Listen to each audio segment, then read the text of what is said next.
Vienna, 1907.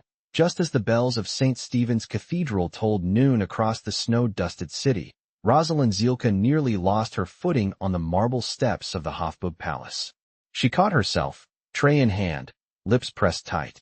The tea service rattled faintly, porcelain cups trembling like her fingers, but nothing spilled. Behind her, the hallway bustled with footmen and chambermaids rushing to ready the blue salon for Archduke Ferdinand's name-day celebration. She was not meant to be here. Not on this level. Not this close to the imperial wing. But the kitchen steward had barked orders in a frenzy after Countess von Hohenberg demanded orange pekoe tea, served precisely at midday. There had been no one else to send.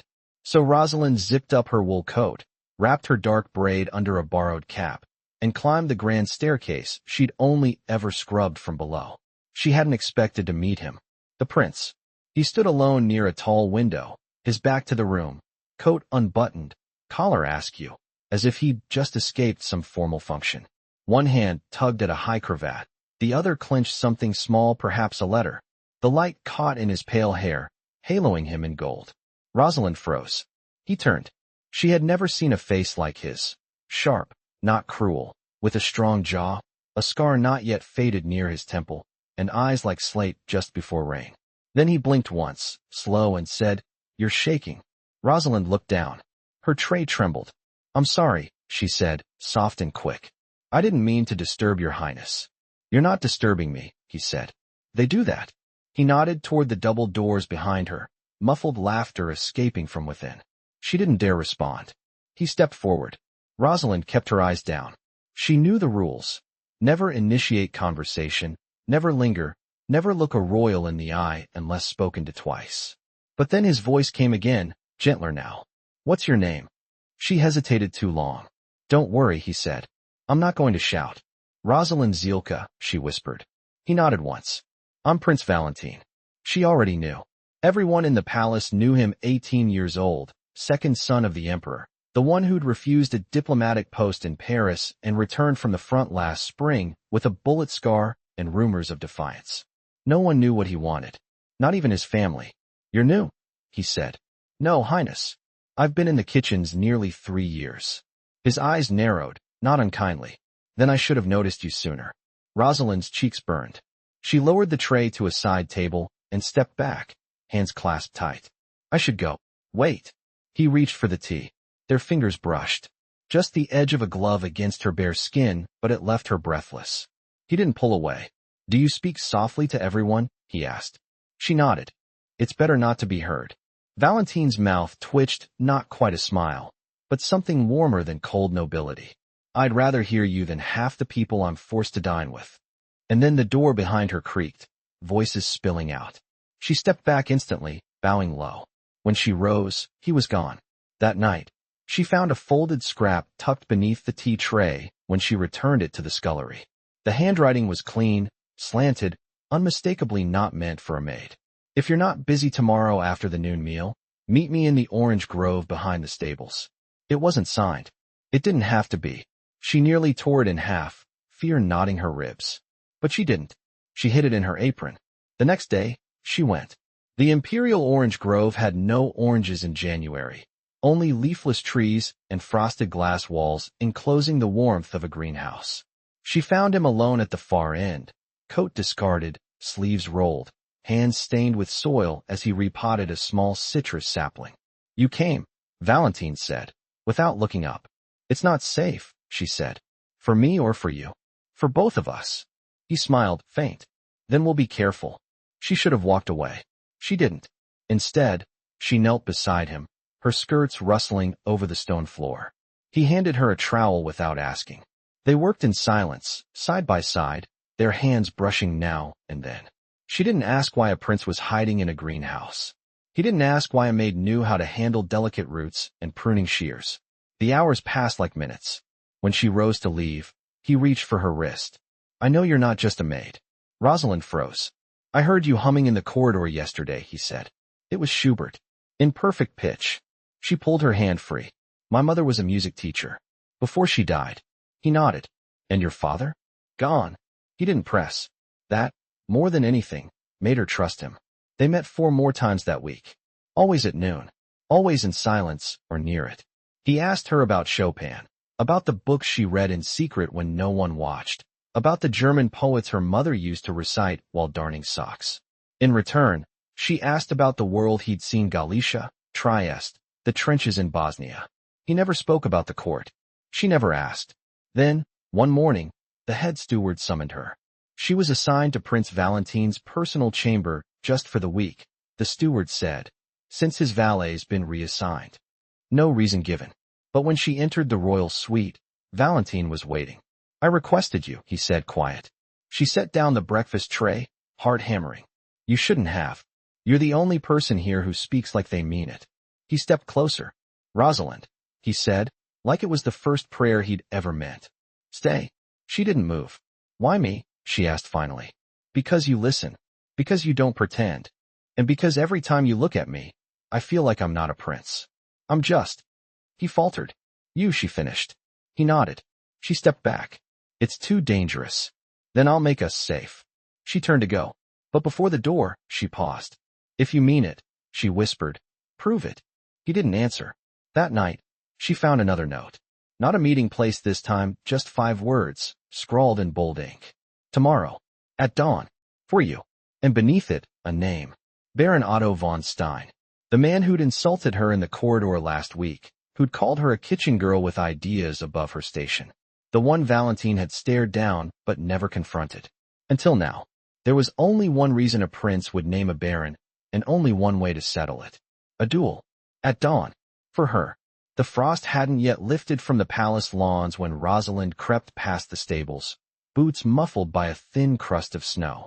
She kept to the shadows, apron tucked beneath her cloak, hands hidden in her sleeves. Her breath rose in faint clouds. She hadn't slept.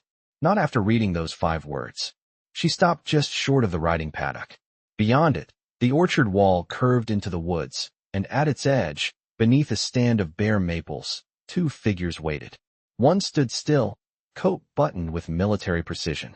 The other paced, gloved hands flexing once, then again. Prince Valentin.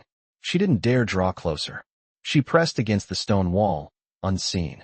Baron von Stein was tall and hollow-eyed, a dueling pistol resting at his side. A second man stood nearby, likely his second. No one else. No guards. No witnesses from court. Valentin removed his greatcoat, handed it to a silent groom. His shirt was stiff with frost at the collar, but he looked calm. Not fearless, but steady. The seconds conferred. Pistols were inspected. The rules murmured. Rosalind pressed her forehead to the cold stone. She couldn't intervene. She couldn't stop it. She could only watch. The signal came, a hand raised, then dropped. 2 shots rang out. Sharp. Final. Baron von Stein staggered. His weapon slipped from his hand. Blood bloomed dark and fast across his shoulder. Valentin didn't move. The Baron's second stepped forward, face pale, but Valentin's voice cut clear through the air. He insulted her name, he said. Let this be the end of it. Then he turned, retrieved his coat, and walked straight toward the orchard wall. Rosalind backed away too late. He saw her.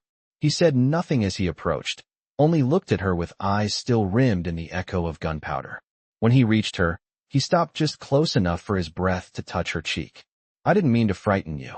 You didn't, she said, though her knees trembled. I needed him to know, he said, that you aren't beneath anyone. She looked down. You shouldn't have risked yourself. I wasn't thinking of myself. A silence stretched. Somewhere, a horse snorted and pawed the ground. The cold air burned her lungs. You're bleeding, she said suddenly. He glanced at his hand. A shallow cut, likely from the pistol's recoil. She took his wrist gently and pulled a handkerchief from her cloak. He let her bind it. I've never met anyone like you, he said, his voice low. You see things I don't even realize I'm hiding. You're not hiding, she said. You're surviving. He blinked once. I want you to come with me to the Habsburg Library, he said. This afternoon. She looked up sharply. No one will be there. I only want to show you something. She hesitated, then nodded. By the time she reached the kitchens, her cheeks were stung red with wind, and her apron was wet through. No one noticed. The cook was shouting about pheasants. A scullery boy had broken a jar of preserved cherries. The world went on, unaware that a prince had fought for her name. She found herself in the library hours later, her hair pinned neatly, Her dress changed to a plain brown one with a higher collar. She arrived through the servants' corridor, as instructed. The gallery was warm, the smell of parchment and dust thick in the air. Valentin stood beside a tall arched window, a slim leather-bound volume open in his hands. He didn't speak at first, just gestured her forward. She stopped beside him. The book's pages were covered in music, handwritten, delicate, with notes she could almost hear. "My grandfather wrote these," Valentin said. "He composed in secret. My father burned most of it after the funeral." She looked up at him. "I thought someone should see what's left," he said. "Someone who would understand." She reached out, fingers grazing the edge of the page. "Why me?" "Because you know what it means to lose something beautiful, and still choose to make more." He turned the page. A slow waltz. The ink faded in places. "I don't know how to do this," he said, "but I want to try." She looked at him, and for the first time, he seemed uncertain. "I'm not asking you to promise anything," he added quickly. "Only to stay. A little longer." She reached for the next page and turned it. "I'm here," she said. They stood there as the late lights spilled gold across the marble floor, the music silent between them, but alive all the same. Rosalind had never been inside the winter pavilion. Few had. It was a domed retreat tucked behind the main palace, built generations ago for Empress Maria Theresa's private music recitals, then sealed off when the court turned its attention to grander halls. It remained untouched, save for a few caretakers who kept the dust at bay. Most forgot it existed. Valentin did not forget. He had the key. He did not tell her he was taking her there until he lifted the latch and pushed open the tall walnut door, letting a hush of velvet air escape into the cold. "I thought we might need a place that doesn't belong to anyone else," he said. She stepped inside slowly. The space smelled faintly of beeswax and aging silk. A harp stood in one corner, its strings dulled by time. Frosted windows filtered the pale afternoon light onto a parquet floor laid in acacia and ash. The stillness felt sacred. Rosalind crossed to the center of the room, turning once in a slow circle. "You've been thinking," she said. He closed the door behind them and leaned against it, arms crossed. "I've been speaking to my uncle." She looked sharply at him. "He's the only one in my family who listens before deciding. About us." He didn't flinch. "About the court. About the weight it places on fiction." She frowned. "Fiction? That blood is power. That names are truth. He reminded me that even emperors die, but the people who change things, those who alter how we see, live longer than their portraits." She stepped closer. "What are you planning?" His voice dropped. "To give you a name." Rosalind's heart tightened. "You're not asking me to pretend to be someone else, are you?" "No. I'm asking you to be known as you are." She stepped closer. "That's not possible. It is if I renounce my claim." She stopped. He stepped forward, slow and deliberate. "My brother will inherit. He's the favorite. He wants the crown. I want to build something instead." "You'd leave the line of succession?" "I already have." Quietly. "My uncle helped me draft the petition. It was notarized 2 days ago." She stared at him. "And then what?" "You live as..." "What?" "A private nobleman who once could have ruled. I live as a man who chose his life. And lived it fully." The silence that followed was not empty. It was full of breath and future in weight. Rosalind turned toward the harp. She touched one string. It trembled. "Why here?" she asked. He reached into the pocket of his coat and drew out a folded page. "Because I wanted to give you this." She took it. It was sheet music. Handwritten. The title read, "For the one who hears what others Mississippi." She looked up at him. "I had it bound," he said. "It's yours. Yours to play, to keep, or to burn. But it's the first thing I've made that I want to last." She didn't speak. She walked to the harp, knelt, and gently tested the strings. They were out of tune. She adjusted them by ear, slowly, carefully, until the chords rang clean. Then she played the first bars. It was soft and crooked and full of longing. She stopped halfway through and turned to him. "You'll need a patron if you're leaving the court." "I know. You'll need a place to live. A way to earn. I have land near Innsbruck. Old estate. Needs repair. I was going to let it rot." A pause. She stood. "Don't let it." "I won't." Then she stepped forward and placed her hand in his. He didn't squeeze it. He just held it, gently, as if the gesture itself was a vow. Later, when they left the pavilion, it was nearly dusk. Snow had begun to fall, slow and quiet, painting the trees in silence. They walked back through the orchard path where no one watched. As they reached the edge of the grounds, Valentin stopped. I've written to the emperor. He'll be furious. Rosalind didn't flinch. He doesn't know me. He will. She looked ahead toward the servants' corridor. When? Soon. There's a council meeting in 3 weeks. I'll speak then. And if they deny you everything? He smiled. Not in defiance, but in calm. Then we'll go anyway. She gave a single nod. Then I'll pack my books, she said. He didn't answer. He only brushed a gloved hand against her wrist where her pulse beat steady and brave. And for the first time, they walked apart not from fear, but from certainty. The council chamber smelled of ink and wax, and the hush that fell before the emperor entered had the quality of a held breath, too long and too deep. Valentin stood at the far end of the long oak table, his hands folded behind his back, boots polished, hair combed neatly for the first time in weeks. He had not slept. He had not needed to. At his side, the sealed letter bearing his renunciation rested in a velvet folder. It bore the official crest of the House of Habsburg, stamped in dark red lacquer. The ink had dried days ago. The emperor arrived without fanfare, flanked by his ministers and the archbishop. He sat not at the head of the table, but at its center, which was somehow more intimidating. His gaze landed on Valentin with no warmth, but no surprise either. You have called this session, he said, voice low and steady. Explain. Valentin looked once to his uncle, seated beside the Minister of Estates, then back to his father. I have submitted formal withdrawal from the line of succession, he said. It is within my rights as second son, according to Article 7 of the Dynastic Code. The letter is signed, witnessed, and sealed. The silence that followed was not of confusion, but of calculation. And your reason?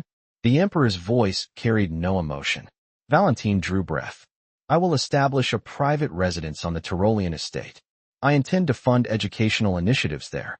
My focus will be independent of crown policy. I will not accept titles beyond the courtesy of prince. And your marriage prospects? The archbishop asked, his eyes narrowing. I will marry as a private citizen, without dynastic obligation. A rustle moved through the chamber. The minister of protocol leaned forward. Are you speaking of the kitchen maid? Valentin did not flinch. I am speaking of Rosalind Zielke, daughter of a music teacher and a tradesman, born in Graz, educated in part, orphan young, and employed here for 3 years without reprimand. She is fluent in German and Polish, proficient in French, and capable of interpreting notation by ear. Her character is unblemished. Her loyalty is proven. The archbishop folded his hands. She is not of noble birth. No, Valentin replied. She is not. The emperor's gaze remained fixed on his son. Do you love her? Valentin's voice did not waver. Yes. Another silence passed, and it was his uncle who broke it this time. The bloodline is secure through your brother. The law permits renunciation. No precedent bars this course. The emperor leaned back. And if I deny your petition?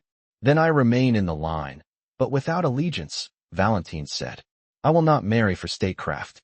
I will not stand beside a woman I do not choose. The doors remained closed for nearly an hour after that. When they opened, Valentin did not speak. He walked out into the February snow, letter still tucked beneath his arm, though no longer needed. He found Rosalind near the conservatory, where she had been copying musical scores for the court musicians. Her fingers were stained faintly with ink, and her sleeves dusted with paper shavings. She looked up as he approached, eyes uncertain. They accepted? She asked. They did not stop it, he said. She set down her pen. The archbishop will refuse to bless the union, he added. But the city bishop in Innsbruck has already agreed. She crossed the room slowly, stopping just short of him. You would still marry me in a chapel no one at court would enter? Yes. She studied him for a long moment. And afterward, we live, not as prince and servant, not as symbols, just as ourselves. She reached for his hand not tentatively, but with full knowledge of the weight it carried. Then let me earn what we build. I don't want to be given anything I haven't worked for. You already have, he said. No, she replied. Not yet. That evening, she returned to her quarters in the staff wing. She packed only what she owned, a worn volume of Schiller, a pair of gloves her mother had mended twice, and a ribbon she'd once used to tie back her hair when she scrubbed the marble floors of the upper hall. She left behind the apron. She would not need it again. Valentin waited for her at the edge of the palace grounds, beside a covered carriage drawn by two dark-coated horses. The driver tipped his hat to her, but said nothing. She climbed in without hesitation. Neither of them looked back as the palace receded into the soft dark behind them. They reached the Tyrolean villa 2 days later, just before dawn. The house was still in disrepair, shutters swollen from snow, floorboards creaking beneath their boots. But the hearth was lit, and the kitchen smelled faintly of cinnamon and pine from the firewood. Rosalind set down her bag. Valentin removed his coat. She turned to him, hands still gloved, cheeks flushed from the mountain air. "Where do we begin?" she asked. He nodded toward the grand room, where a single piano sat at the center, its keys untouched for decades. "Right here," he said, with sound. They lit the oil lamps one by one. They opened the windows to let in the crisp morning air. And as the mountains brightened with the first light of day, the prince and the maid began to play.